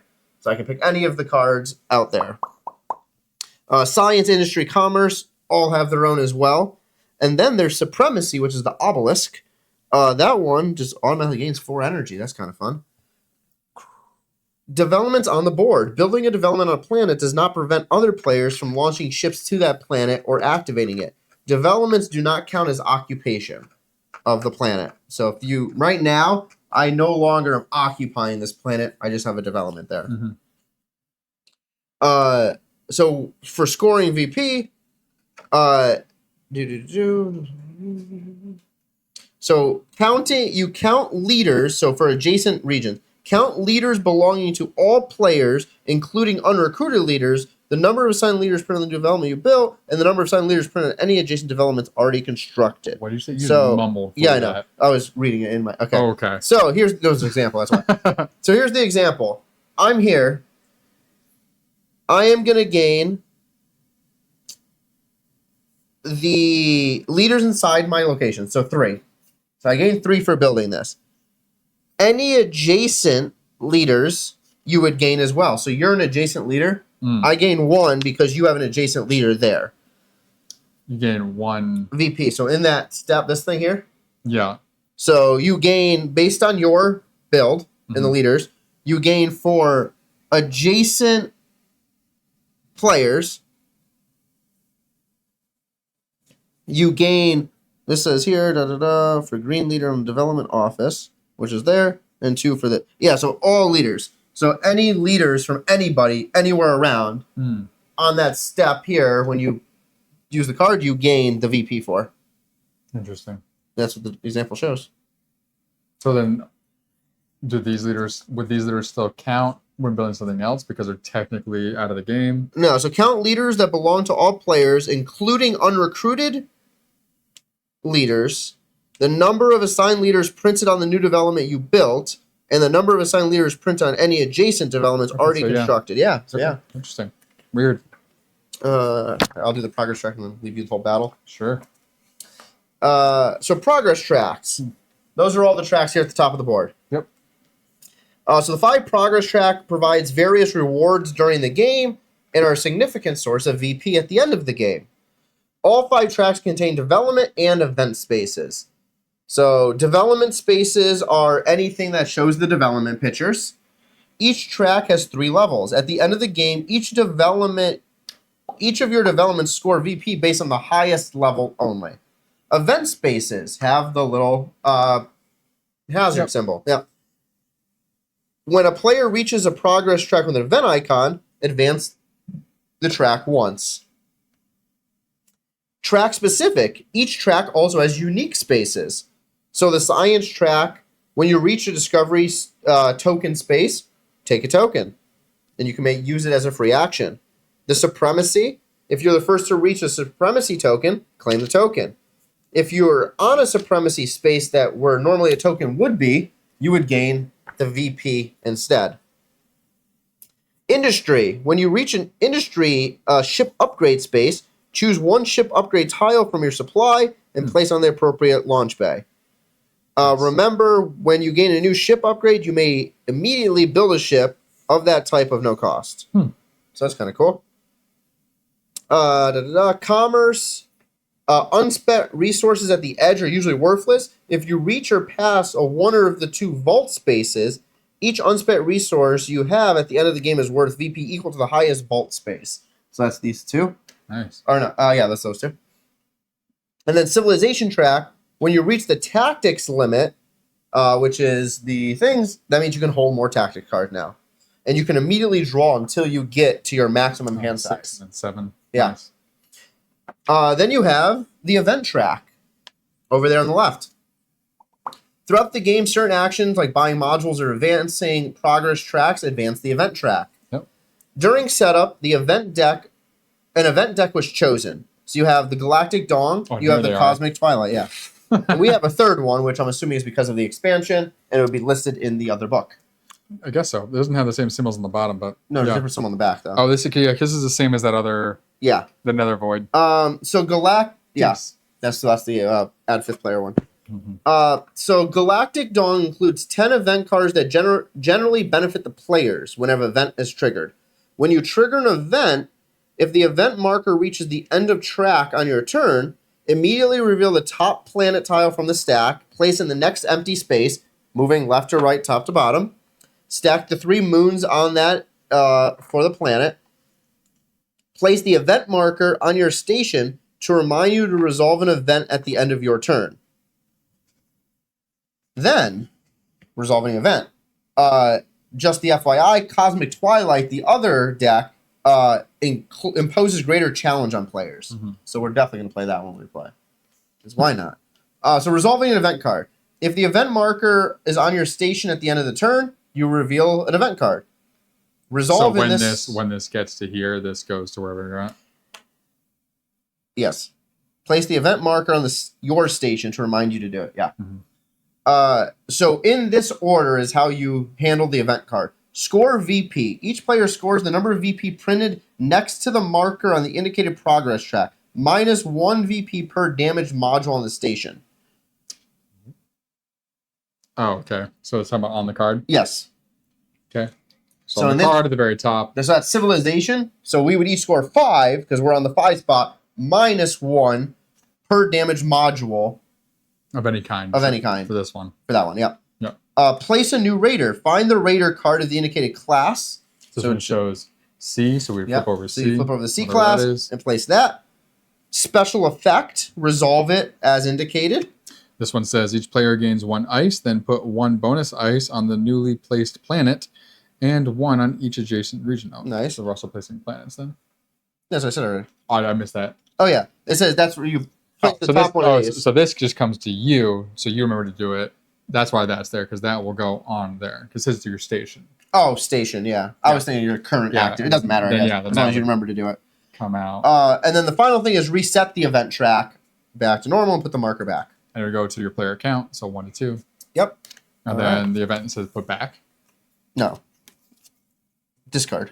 Oh, okay. The put back is the marker. Cool. All right. Battle time. The fun part. All right. During the final step of a launch turn, if the active region is occupied by 2 or more players, or by 1 or more players and the raiders, a battle must be resolved. Battle can occur even if the active player does not have any ships in the active region. Everyone with ships in the active region must participate in the battle, including raiders. Have someone roll the raider dice. He screams it though in here. Have someone roll the raider dice. Players who have ships within range of the battle may also choose to participate by moving their ships into the battle during the escalation step. So range, I believe, is like we went over beforehand. Each ship has its own range. Yep, it's the top left side of each ship thing is how far it can go. Yep. All right. Beginning with step 1, which is escalation. It says beginning with the active player and proceeding in turn order, each player with ships in range of the active region may move any number of those ships to the region to join the battle. This includes players who are not currently part of the battle. Each player only gets 1 chance to make this decision. Yep. So once it goes past you and it's on the next person deciding, tough if you didn't do it. No mulligans. Of course, as an example here, everyone moving in, yada yada. Important, if the active region is a nebula, only ships with the voyage may join the battle. So science vessels. Yeah. Mm-hmm. Step 2, diplomacy. Has failed. Diplomacy. Diplomacy can sometimes end conflicts immediately or change the rules of battle. Beginning with the active player and proceeding in turn order, each participating player may play one and only one diplomacy tactics card from their hand and immediately resolve its effects. Each player only gets one chance to play a diplomacy card. Step 3, battle preparations. Each participating player counts how many dice they will roll and determines the targeting value they will use for rerolls. If raiders are participating, also count their dice and determine their targeting value. Interesting. Then, beginning with the active player and proceeding in turn order, each player may spend any amount of energy to gain +1 die per energy spent, so the swords. Yep. Each player only gets one chance to spend energy. Spending energy does not increase the targeting value. Ship weapons. Each ship adds a number of dice equal to its weapon value, which is on the ships. So, it'll show you. Yeah. Boom. Developments. Each player adds +1 die for each of their developments in or adjacent to their active region. So, like here, if there was a battle on the board next to the blue ship, Steve would get additional die. Energy, like we just said, you can spend energy. You have one chance to do this to add an additional die per energy spent. Dice limit. No participant may roll more than 6 total dice. You know why? You only have 6 dice. Mm-hmm. Targeting value. Each participant's targeting value is the number of ships they have in the active region plus any targeting bonuses to a maximum of 5. Yep. Targeting value. Targeting value is the add to minimum roll. So, like, if I have this active and I'm using this ship, I can say, oh, my lowest roll was a 3. I can actually make it a 5. So you can choose your lowest die and add that number to it. What? So targeting value is the number of ships, okay, they have in the active region. Okay, so you have 3 ships, it's 3, plus any targeting bonuses. Yeah, okay, so if it's +2, it'd be 5. So that means that your minimum roll is 5, period. Yes. Because you have more ships there. Yeah. Got it. Yeah. Cool. Nice. Which that's what existed too. Did it? One of the games we played that had like a minimum roll. Yeah, it wasn't Dwellings. No, it was not. But yeah. I know there is one. Yeah. Where there's like, I can only roll below this. Oh, it's accessors. Oh, yeah, it is. Yeah. Of course. Hilarious. Step 4 is roll dice. So all participants, including the raiders, simultaneously roll their dice. Each participant then re-rolls all dice results that are less than their targeting value. That's different. So it's not a guaranteed. You have to re-roll. Until each of their dice results are equal to or greater than their targeting value. Nice. That's better. Yeah, successors is just, it's automatically at least that. Yep. Targeting value. Each battle participant has a targeting value, which is the minimum result they can roll on each of their dice during the battle. Whenever a participant rolls a die and gets a result below their targeting value, they must re-roll the die until it's equal to or greater than their targeting value. Each participant's targeting value is the number of ships they have in the active region, plus modifiers from the ship upgrades, tactic cards, and other game effects, up to a maximum of 5. If a modifier would increase participants' targeting value above 5, they still only re-roll results of 4 or less. Cool. So they give some examples of rolling down here. Talking about targeting value. So green essentially rolled a 3 and 2 1s. Their minimum value is 2, so they would re-roll both their 1s. And you would keep re-rolling until those are at your targeting value or greater. It says S-class raiders have a targeting value equal to the number of their ships in the active region. Other raider types have a targeting value of 1, plus bonuses. Okay. The outcome. To determine the winner, each participant, including the raiders, compares their highest single die results. If there is a tie, the tied player compare their next highest die result. If a tie player has a die left to compare, but their opponents do not, they win the tie. This continues until there is no longer a tie. So same as dwelling, same as we did at the beginning when we're looking at our dice, rolling those out. It gives examples here. Pretty straightforward. Just match up the highest dice and remove them. Whoever's left with the die or whoever's left with the highest die wins. If a tie has not been broken after all dice have been compared, there is no winner and everyone loses. So we lost this everything. Instant death. Once a winner is determined, resolve the following outcomes. The winning player. If a player won, they advance one space on the supremacy track. Nice. That's how you advance. Okay. If any raiders were defeated, the winner also claims reward on their card. Yep. Just once for an S-class raider together. So if there's 3 of them there, you just get the reward one time. Defeated players. Each defeated player may take the tactical operations action on their station. So on your station, you have this section here, tactical operations. Yep. I'm assuming, is it different for all of us? No, it's the same. Oh, right now it's the same. Maybe it's something can cover that up and change it. Yeah, you can put a moon there. That's a moon slot. So if you put the moon there, then you can take. Yeah. So whenever you lose a battle, you may use a tactical operations action on your station. This allows you to either draw 1 tactics card or gain the resource on a moon token you have slotted there. That makes sense. So if you have no moon, you get nothing. No, you get a card. I know, I'm saying. Oh. Yes, obviously you get a card. My point was you don't get to choose the moon thing if you don't have a moon. All right, lastly, damaged ships. Defeated players, all defeated ships take damage. If a ship does not have shields, or their shields have been depleted, that ship is sent to the scrapyard. Whenever a player's ship is sent to the scrapyard, it is placed in the top area of the scrapyard. So that's that board, boom, right over there. Defeated raiders. If any raiders were defeated, a single raider in the active region takes damage and is returned to its raider card. Unless it has undamaged shields, raiders are never placed in the scrapyard. So a single raider in the active region takes damage and is returned to the raider card. Okay. That makes sense. Well, I mean, like, so for a swarm, it says a single one. So like if you're in a swarm, only one of them would go over there. Yeah, the other one stays out. Yeah, that's what I'm saying. Cool. Shields. Some ship types have a shield icon printed in their launch bay area or raider card. Which here on the player board, like the heavy cruiser has one. Yep. Listed right above it. Yep.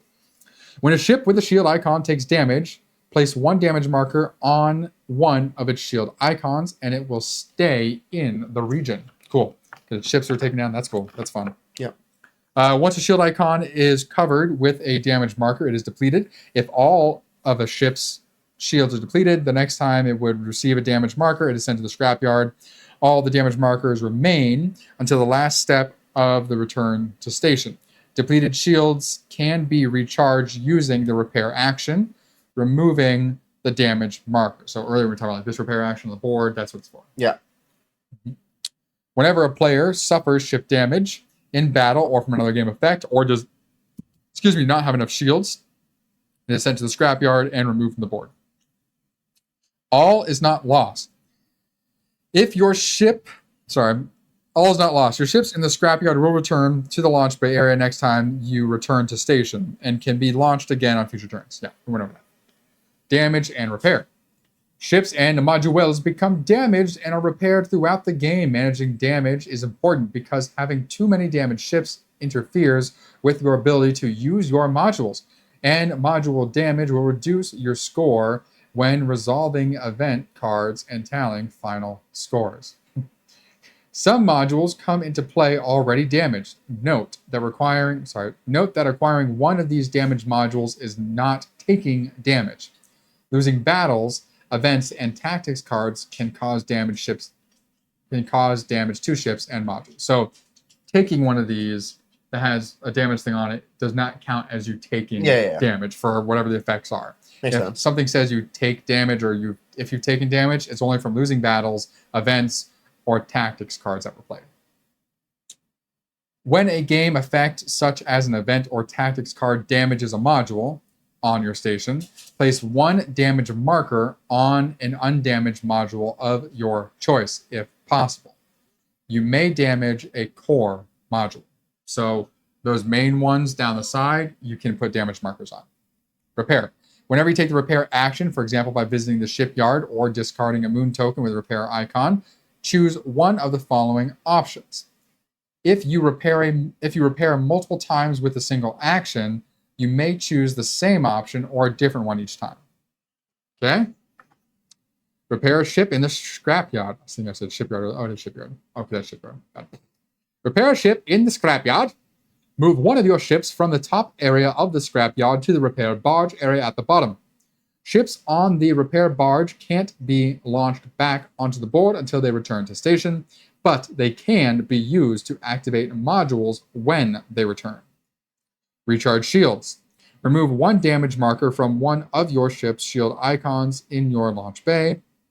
Okay. Repair a station module.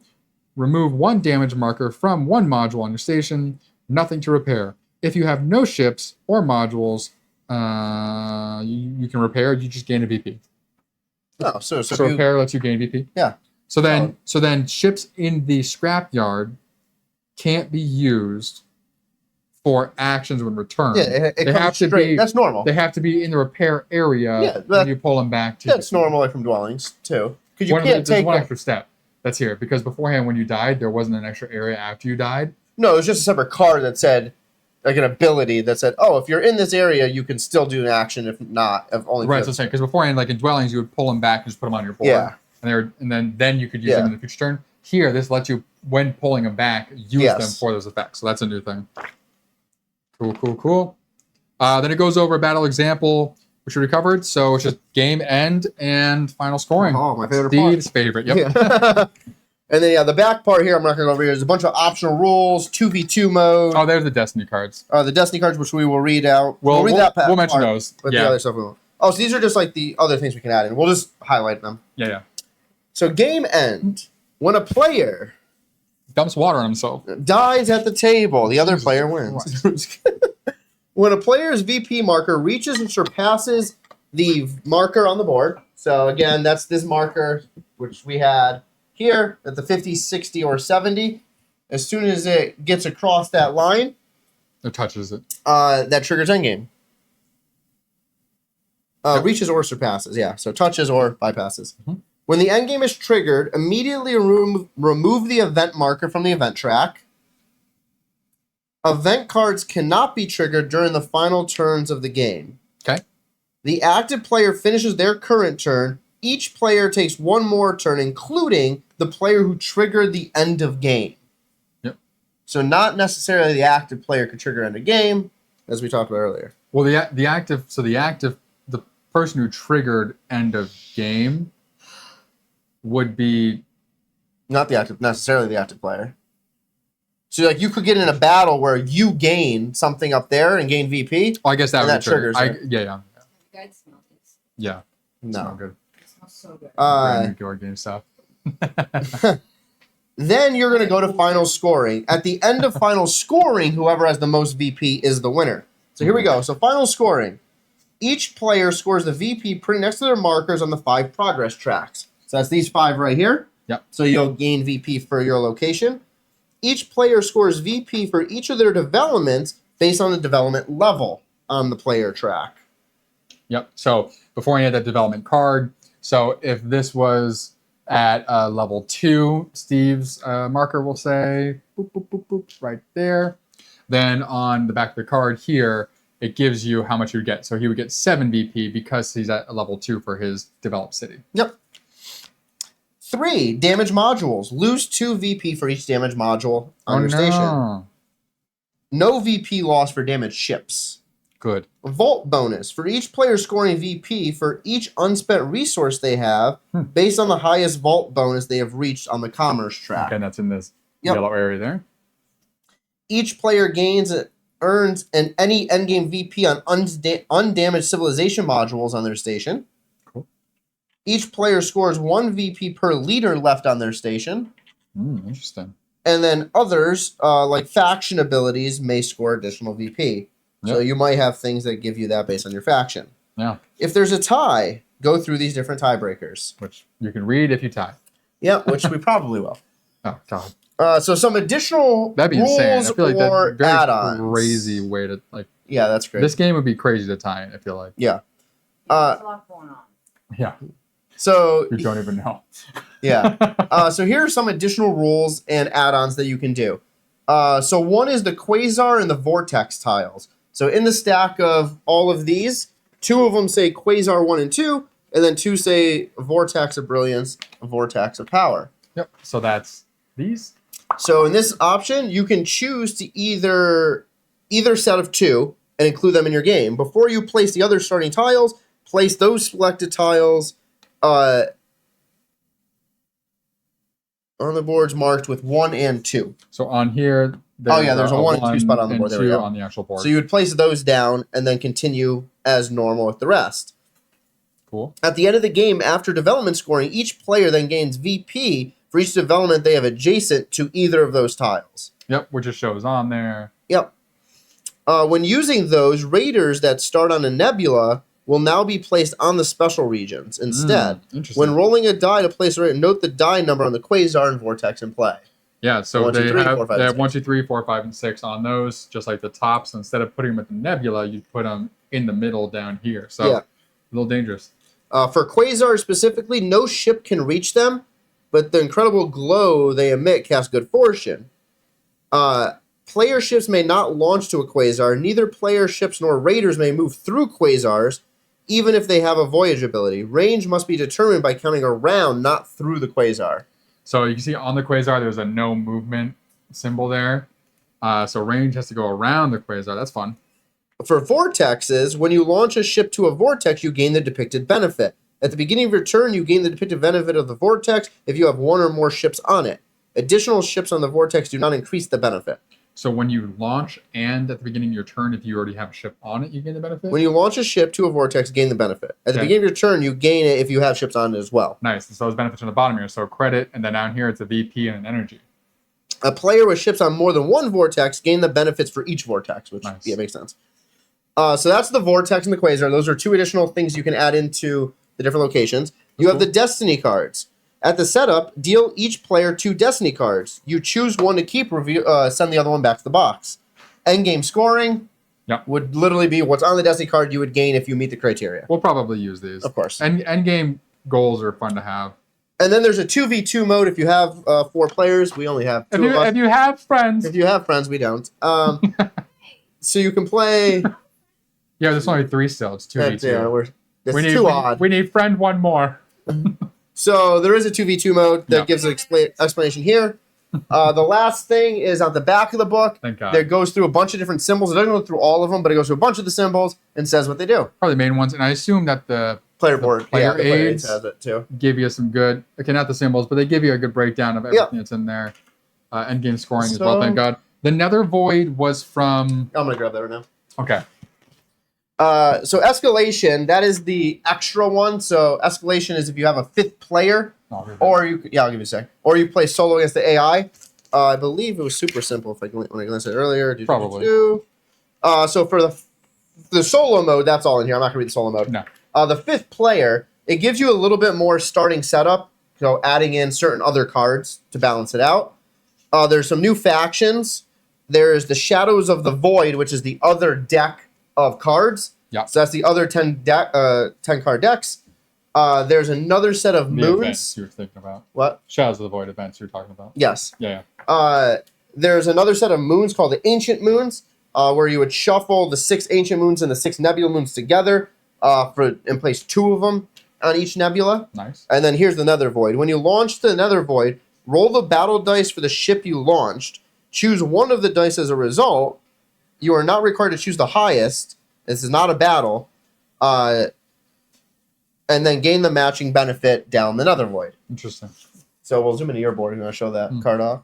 Yeah. We got, this is the Nether Void right here. So it has the different die results on the bottom here. 1, 2, 3, obviously up through 6. So when you roll, you just choose one of the numbers that you roll. And you get Yes, the you benefit. roll up. So if you That's had a heavy cruiser, give you 3 dice, you roll all 3 and choose one of the 3. Cool. You don't have to choose the highest. So the more dice you roll, the better chance you have to get what you want to get versus random. Very cool. What was that monster that was on there? The Shadow Warp ability. Oh, the Void Drake. That's That's the cool Void Drake, guy. yeah. Nice. So is the Void Drake only included, I guess, when there is another Void? Did you start there? Yeah, I'm assuming instead of having the Vortican Striker, you'd have the Void Drake. Or C. I mean, it says random C, so we may be able to include them regardless. True. That's cool, though. So the Shadow Warp ability of the Void Drake sends ships to the Nether Void during a rate of strike, for better or worse. Oh, okay, so that's how you would get there, it sounds like, I guess. Or you can launch to there, it says, too. Okay, cool. All right, you want to read that intro, Fun. and then... Sure. So Andromeda's Edge Escalation. There were warnings not to tamper with the precursor technology, but for some, the temptation was too great. Dark energy tore through the very fabric of space and time, forming the Nether Void. From this crack in space emerged the Void Drake, seeking to draw beings from our dimension into one of eternal darkness. Across the galaxy, Unity commanders detected an immense burst of tachyon radiation. Soon, their fleet would arrive to bring order to the Edge. Escalation adds new dimensions to the gameplay for Andromeda's Edge. Use the new ships to introduce a fifth player, or play solo against an AI opponent. A brand new event deck, factions, ship upgrades, modules, moons, and tactics cards are ready to be discovered. This rulebook will first detail the fifth player experience and new content, and then cover solo mode, the struggle against Unity. Oh, there's Unity. Unity's the solo mode cards. Those are the ones we're saying to put down below. Yes. That makes sense. Okay. If you made it this far, you probably watched the beginning of the video, or you skipped right to this point. The beginning of the video, when we're talking about reorganizing the box, we were like, what are Unity? Yeah. Anyway, What is Unity? This is America. yeah. So the... Oh my No, God. that's what I was going Jesus. There we go. Yeah. That little board down there. Yeah. It's fun. Cool. All right. Alrighty, So- guys. Woo. Yeah, so we are not going to get a game of Andromeda's Edge in today. No, We it probably... will someday soon. What does it say? How long does it say this takes? What? You haven't played? No, that was just walking through how the game is played. It says 40 minutes per player. So So 80 it'll take... minutes The first game plus will... Nick and I's time. Yeah, the first game will definitely take Steve and I anywhere between 2 2 and 3 hours. Probably. Most likely.